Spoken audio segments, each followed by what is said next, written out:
안녕하십니까? 배팅 부동산 임대차 3법 전면 폐지, 그것은 선거용 전월세 신고제도 결국 진행하도록 하겠습니다. 자, 기사에서 출발합니다. 뉴시스 임대차 3법 손질 시동 전월세 신고제부터 시작, 이런 기사인데, 기사 내용을 요약해서 보면은 계도기간 끝 전월세 신고제 5월 말까지죠. 계도 기간이 6월 달부터 이제 과태료 부과하는데, 이 과태료 부과를 미룰 듯 시장 혼란, 여소야대 국회, 그래서 완전 폐지는 어렵다, 착한 집주인 세금 깎아주는 등 인센티브를 도입한다, 그리고 국토부 우선 시장 불안 면밀히 모니터링 하겠다. 자, 이게 기사 내용입니다. 하나하나 살펴보면서 그 내용을 자세히 제가 설명드리겠습니다. 자, 우선 그 제목의 그 마지막에 있는 그 전월세 신고제도, 전월세 신고제도부터 일단 보겠는데, 저도 그 해봤습니다. 그 부동산 거래관리 시스템 들어가가지고 지금 보시는 그 신고하기 위치 넣어가지고 신고하기 하면은 간단하게 신고가 되는데, 자, 한 가지 좀 아쉬운 점은 국가 사이트가 다 그렇죠. 그 액티브X 해서 미설치, 그러면 다시 깔아야 됩니다. 저거 깔고 나서 다시 들어가야 되는데, 그것만 빼면 그 국가에서 만든 어떤 시스템 치고는 상당히 간단하게 잘 되어 있습니다. 자, 신고를 하면 바로바로 카톡도 뜨고 잘 만든 그 시스템인 것은 맞는데, 그래도 조금 아쉬운 점이 있어서 제가 끝부분에 자, 요 부분에 대한 건의사항을 말씀을 드리고, 자, 일단은 첫 번째 전월세 신고제. 자, 제가 전월세 신고를 한 이유는 그 갱신권 사용 여부. 자, 저는 임대인으로서 신고를 했는데, 혹시나 임차인이 갱신권 사용 안 했다고 했을까봐 갱신권 사용을 체크하기 위해서 제가 신고를 했습니다. 자, 그런데 이 전월세 신고제 내용을 보면은 신고자는 임대인, 임차인, 대리인 한 명만 하면 되는 거죠. 대리인은 공인중개사, 그리고 신고 내용은 보증금 얼마, 월세 얼마, 갱신권 사용했는지 안 했는지. 자, 쟁점은 임대 과세 자료가 노출되어서 임대인이 꺼려하고, 그리고 임대 수익에 대한 과세가 이루어지면 임차료가 상승해서 임차인도 결국에는 손해를 볼 것이다. 자, 이게 그 전월세 신고제와 관련된 어떤 그 쟁점인데, 밑에 보시면 그 임대수익 과세했을 때 임차료 상승, 요것은 조금 한정적일 겁니다. 100%다 임차인에게 갈 수는 없고, 어차피 그 임차료라고 하는 것은 감당할 수 있는 수준만큼 받을 수밖에 없기 때문에, 아무래도 이게 뭐 7대3이 될지 3대7이 될지 5대5가 될지 몰라도 임대수익 과세 부분은 적정하게 뿜빠이 될 겁니다. 아마 임차인 일부 내고 그 임대인 일부 내고. 자, 그래서 기사를 요까지 그 전월세 신고제가 어떻다는 것을 알고 나서 기사를 계속해서 보면은 19일 국토교통부 등에 따르면 정부는 이달 말로 끝나는 전월세 신고제도의 계도 기간을 연장하는 방안을 검토 중이다. 뭐 거의 연장하겠다는 이야기 같습니다. 신규 또는 갱신 임대차 계약 중 보증금 6천만 원 초과, 그리고 월세 30만 원 초과하는 금액의 임대차 계약을 신고하는 제도, 뭐 거의 대부분 다 신고해야 되는 거죠. 신고하지 않으면 임대인, 임차인 모두 100만 원 과태료 낸다는 겁니다.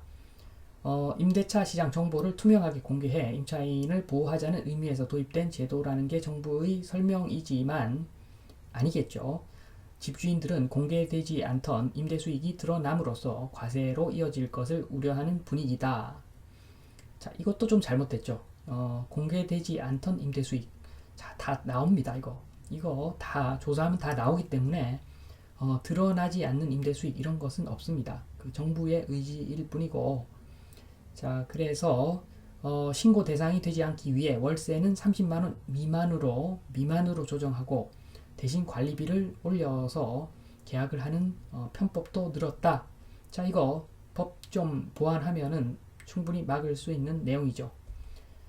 자, 아무튼 지금 제가 봤을 때는 그 전월세 신고제라고 하는 것은 결국에는 주택에 대한 임대소득 과세에 대한 그 내용인데, 그 부분을 좀 보겠습니다. 자, 2번 주택 임대소득 과세. 자, 그림에서 보시듯이 주택에 대한 임대소득 과세하는 것은 왼쪽에서 오른쪽으로 넘어가는 겁니다. 자, 왼쪽 그림. 자, 원시인이죠, 원시인.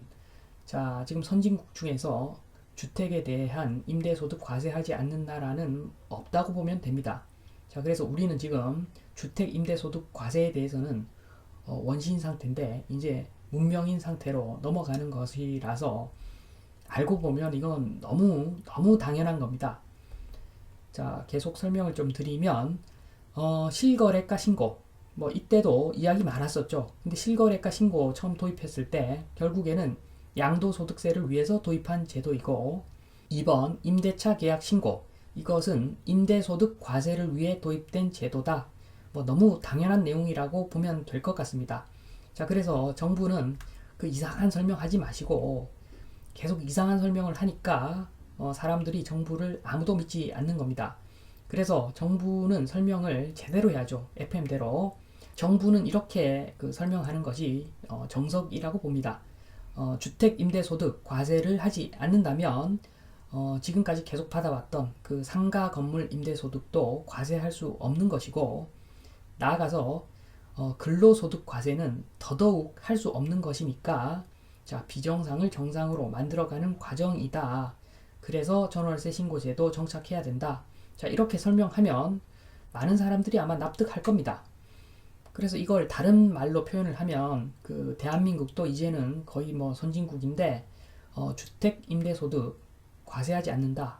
자, 이거 국제망신이라고 봅니다. 어떻게 그 임대소득보다 근로소득을 더 신성하게 여기지 않을 수가 있습니까?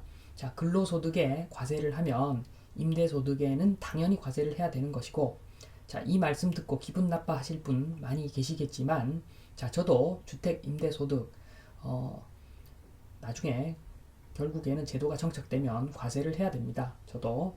자, 그러니까 지금 개인 이해 그 득치를 따지지 말고, 자, 객관적으로 한번 생각을 해보면 당연한 겁니다. 자, 근로소득 과세를 하면, 자, 임대소득은 당연히 과세를 해야 된다. 자, 이렇게 설명해서 못 알아듣는 국민들은 아마 거의 없을 겁니다. 그래서 정부는 FM대로 설명하는 것이 맞다. 자, 이렇게 보고 넘어가겠습니다. 자, 이제는 그 계약갱신 청구권과 전월세 상한 제도에 관한 내용인데, 계약갱신 청구권과 전월세 상한 제도는 폐지 혹은 축소가 불가피한 실정이다. 2020년 7월 시행된 두 제도는 세입자가 원할 경우 임대차 계약을 한 차례 연장 2+2 그리고 5%로 그 인상률 제한, 임차인 보호를 위해 도입된 제도지만 당초 취지와는 달리 전세값 급등 및 전세의 월세화를 초래하며 시장에 악영향을 끼쳤다. 자, 이게 맞는 부분도 있고 틀린 부분도 있는데, 전세의 월세화는 금리가 올라서 된 것이죠. 전세의 월세화는 금리가 올라서 많은 세입자들이 월세를 원하지요. 자, 그런 내용이고, 좀 더 자세히 보면은 3번 계약갱신 청구권. 자, 이 계약갱신 청구권이라는 것은 이게 만약에 외국에서 계약갱신 청구권이 있다면 이것은 무조건 그 세입자를 보호하는 제도가 맞습니다. 그런데 대한민국에는 그 전세 제도가 있기 때문에 이게 왜곡된 효과를 나타냅니다. 자, 무슨 소리냐 하면 1번 금리 하락기에, 금리가 하락하니까 전세는 상승하겠죠. 전세 상승기에 계약갱신 청구권이 있기 때문에, 자, 2년에 대한 그 전세 상승분을 반영하는 것이 아니라 4년에 대한 금리 그 하락분을 반영하기 때문에, 4년에 대한 전세 상승분을 다 반영해서 계약을 하기 때문에 전세 폭등이 발생할 수 있는 거죠. 자, 금리 하락기에는 계약갱신 청구권, 쥐약이죠, 쥐약. 이 쥐약에 걸린 그 사람들이 2020년 하반기에 걸린 사람들이죠. 자, 이때 향후 몇 년간은 저금리다라고 해서 최고로 높은 전세 금액에 계약한 사람들입니다. 그때 사람들이. 자, 반면에 2번 금리 상승기에는 아무 상관이 없죠. 자, 2년 하락분만 반영 계약하면 되니까. 따라서 역설적으로 전세 제도가 있기 때문에 계약갱신 청구권은 금리 하락기에 독약이 될 수 있다. 임차인에게. 따라서 그 역설적으로 전세제도가 있는 우리나라에는 계약갱신 청구권이 금리 하락기에 임차인에게 그 최악의 제도가 될 수 있다. 자, 이건 분명히 문제가 있는 부분입니다.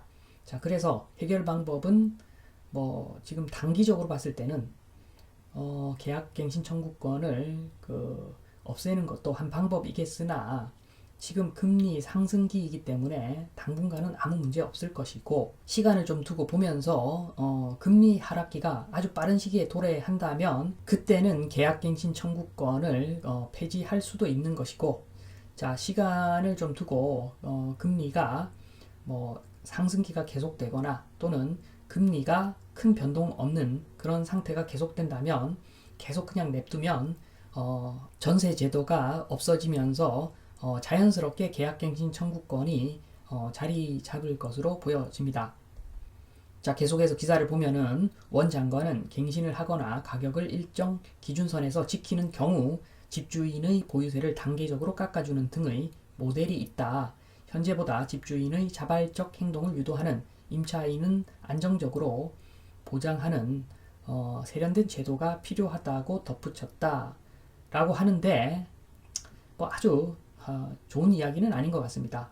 결국에는 세금으로 해결하겠다는 이야기로 보여지기 때문에 아주 스마트한 그런 의견은 아니라고 보여집니다. 4번 임대인, 임차인 모두 만족시키는 비법. 자, 이런 거 없죠. 사실 정상적인 방법으로는 이런 거 없습니다. 정부의 그 특정한 제도, 그것은 임대인 또는 임차인 한쪽은 기본적으로 기분 나쁘게 되어 있습니다. 한쪽은 반대를 하겠죠. 자, 2번 만족시키는 법. 양쪽 모두 만족시키는 법은 간단하죠. 세금 투입하면 됩니다. 돈을 투입하면 되는데, 자, 이 부분을 다시 한번 생각해 보면, 자, 국가 말을 최고로 잘 들은 사람. 자, 그 사람은 어떤 사람입니까? 내 소유의 집에서 실거주하는 1주택자. 자, 내 소유의 집에서 실거주하는 1주택자. 국가 말 제일 잘 들은 사람인데, 자, 이 사람들의 그 세금으로 주택 임대 시장을 안정시키겠다. 자, 이런 말밖에 안 되는 겁니다. 자, 이거 알고 보면은 얼마나 국가를 양아치로 보겠습니까? 국가 말 잘 들으면 손해를 보내. 앞으로 국가 말 안 들어야 되겠다. 자, 이렇게 생각하지 않겠습니까? 자, 그래서 세금 투입 방법은 좋은 방법은 아닌 것 같다. 장기적으로 봤을 때 그냥 냅두는 게 맞는 것 같다. 저는 그렇게 생각합니다. 자, 기사를 계속 보면은 거대 야당인 더불어민주당도 지방선거를 앞두고 임대차 3법에 대한 강경한 방침이 누그러졌다. 그래서 가급적이면 계약갱신이 끝나고 신규 계약하는 과정에서 5% 이내 상승률로 계약하는 임대인의 보유세를 절반 지원하는 내용의 법안을 입법할 것이라고 말했다. 자, 마찬가지죠. 자, 임대인, 임차인 그 비용을 세금으로 메꾸겠다. 크게 보면 이거 어떻게 보면 양아치입니다. 이것도. 그리고 2년간 유지해온 제도를 당장 폐지하면 또 다른 혼란을 불러올 수 있기 때문에 정부는 일단 시장 모니터링에 집중한다는 방침이다. 자, 기사를 다 보았고 마무리하겠습니다. 5번 마무리. 자, 계약갱신 청구권은 그대로 일단 유지될 듯 합니다. 자, 왜냐하면 금리가 지금 올라가는 시기라서 세입자에게 큰 피해가 없기 때문에 일단은 그대로 유지할 것 같은데 지금 전세 제도 때문에 나중에 금리 하락기가 오면 그때는 말씀드렸듯이 임차인에게는 독입니다. 자, 따라서 제일 좋은 것은 전세 제도 점점 사라지면서 계약갱신 청구권 그냥 스무스하게 정착하는 것이 최고로 잘된 방향일 것입니다. 그러면 임차인 보호가 되겠지요. 전세 제도가 없어진다면. 자, 2번 금리 상승기 당연히 전세가 내려갑니다. 자, 앞으로 그냥 냅두면 금리 상승기라서 당연히 전세가 내려가는데, 자, 아마 국가에서는 오히려 전세가 너무 내려갈까봐 걱정을 아마 할 겁니다. 무슨 소리냐 하면 지금 4년의 그 금리 그 하락에 대한 전세 상승분을 다 반영한 것이 2020년 하반기 계약인데, 자, 그 계약의 갱신 시기가 오면은 지금 역전세가 엄청 날 겁니다. 돈 상당히 뱉어내야 되는데, 자, 그 시기를 그 충격을 자연스럽게 넘기기 위해서 그 인센티브를 도입하는 걸로 보여집니다. 자, 정부 서민을 위한다고 하지만 항상 있는 사람들을 위하는 것이 정부입니다. 자, 당연한 거고. 3번 전월세 신고 제도. 자, 전월세 신고 제도 혹시 폐지되어도, 자, 지금 폐지되어도 결국 부활합니다. 자, 이것은 정권의 문제가 아니라 이것은 그 대외적으로 국가적으로 이것은 일종의 속된 말로 그 쪽팔림의 문제입니다. 자, 근로소득, 신성한 근로소득에 과세를 하는데, 그것도 엄청나게 하는데 임대소득, 주택임대소득에 과세를 하지 않는다. 코미디죠, 코미디. 그래서 전월세 신고 제도는 어차피 결국에는 나중에 정착될 제도이다, 이렇게 생각하시면 마음이 편할 겁니다. 자, 6번 전월세 신고제 관련 추가 의견. 제가 마지막으로 그 마지막에 그 전월세 신고제도 조금 의견을 드린다 그랬는데, 자, 제 의견은, 자, 간단하고 단순 명료하게 만드는 겁니다. 자, 지금 제도도 뭐 어떻게 보면 시스템 잘 갖춰서 간단하게 신고할 수 있지만, 자, 그래도 신고하기 좋아하는 사람 아마 없을 겁니다. 그래서 정말 간단하고 단순하고 명료하게, 자, 첫 번째 신고 의무자, 자, only 임차인만 신고 의무가 있다. 자, 2번 신고 방법, 자, 동사무소 가서 전입신고 해야 된다. 전입신고 안 하면 과태료 좀 크게 물리는 겁니다. 그래야지 그 임대인하고 서로 뭐 짜고 쇼부 안 보겠지요. 자, 그래서 동사무소에 전입신고만 하면 된다. 임차인이 동사무소에 전입신고만 하면 된다. 자, 이렇게 간단하게 제도를 만들고 전입신고할 때는 계약서 사본 제출해라. 자, 이게 끝입니다. 자, 이러면 국민이 낸 세금으로 먹고 살고 있는 그 공무원, 그 접수한 공무원이 그 임대차 정보를 자세히 입력하고 시스템에 반영하면 되는 겁니다. 자, 이렇게 단순하게 제도를 만들면 전월세 신고 제도 뭐 무조건 정착이 제대로 되겠지요. 자, 그래서 아까 마무리 단계에서 말씀드렸듯이 앞으로 계약갱신 청구권 아마 유지될 거고, 전월세 신고 제도도 아마 결국에는 정착이 될 것이다. 자, 그 과정에서 그 금리가 오르고 내리고 이 과정에 따라 어떤 미세한 조정은 있겠으나 지금 제가 말씀드린 그 방향으로 아마 갈 것이다. 그렇게 추정을 하면서 이만 마치겠습니다. 감사합니다.